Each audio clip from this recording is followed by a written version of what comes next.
I want to get our hands around a very difficult situation. All right, Donald. Hey, Joe, one other thing. Donald. You got to let us ask questions. You can't just talk. No, you got to let us actually ask questions. You're just talking.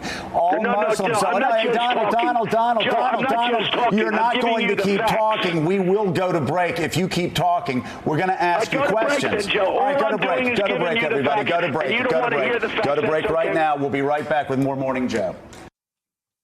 Yeah, note to moderators who actually want to moderate a debate that makes sense, stays organized, and keeps both candidates in line. That's one idea. Cut the mic and mean it.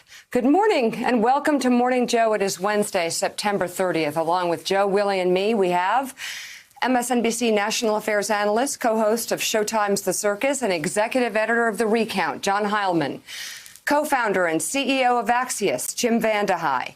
Politics and journalism professor at Morgan State University, politics editor at The Grio, and an MSNBC political contributor, Jason Johnson. And historian and Rogers Professor of the Presidency at Vanderbilt University, John Meacham, will join us in just a moment. Wow. Yeah.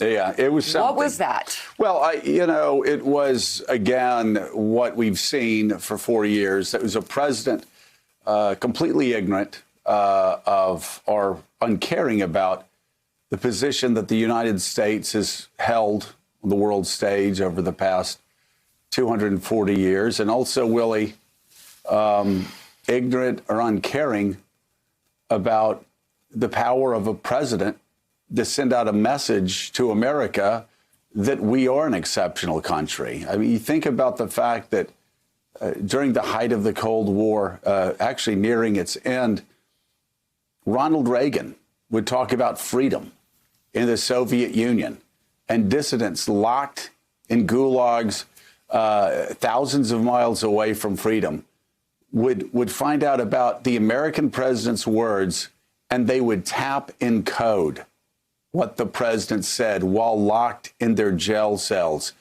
and hope would spread throughout those gulags. That's what the American president's words are supposed to convey, hope. We're supposed to be a city shining brightly on the hill for all the world to see, whether it's from Ronald Reagan or inspiration from John Kennedy or FDR or Lincoln talking about the last great hope for a dying world. That is what our presidents are supposed to appeal to.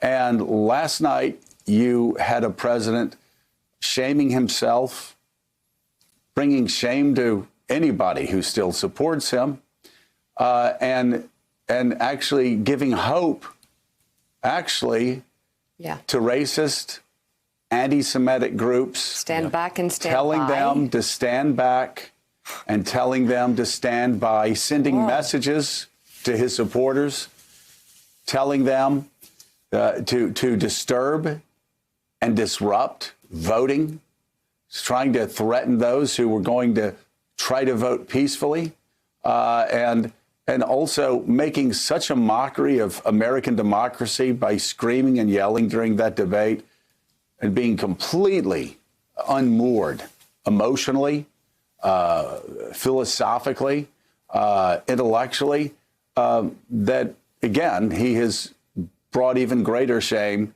to this country and has made the American democratic process look like a joke worldwide. Well, we've worn these adjectives out over the last 5 years, but that was truly disgraceful. It was truly embarrassing. It was truly pathetic. It was truly chaotic. And I want to point out that clip that we bumped in with where you cut Donald Trump off. He was on the show in December of 2015 defending the proposed Muslim ban. That's why he couldn't answer a question that you were asking him, so we had to go to break. Last night, he was there defending indirectly the Proud Boys, telling them to stand back and stand by. The Proud Boys, a white supremacist group. Can you imagine an easier question to answer for anyone, but especially for a president of the United States than, Mr. President, will you condemn white supremacists? He couldn't do it. Reminded us of another campaign moment where he pretended he didn't know who David Duke was 4 years ago. He's given the chance. He won't do it. We know who he is. So there's the spectacle of this, and we'll talk about that, about how ugly it was, just as a representation of our politics, as a display to the world of who we are and where we are as a country. And then there was the strategy.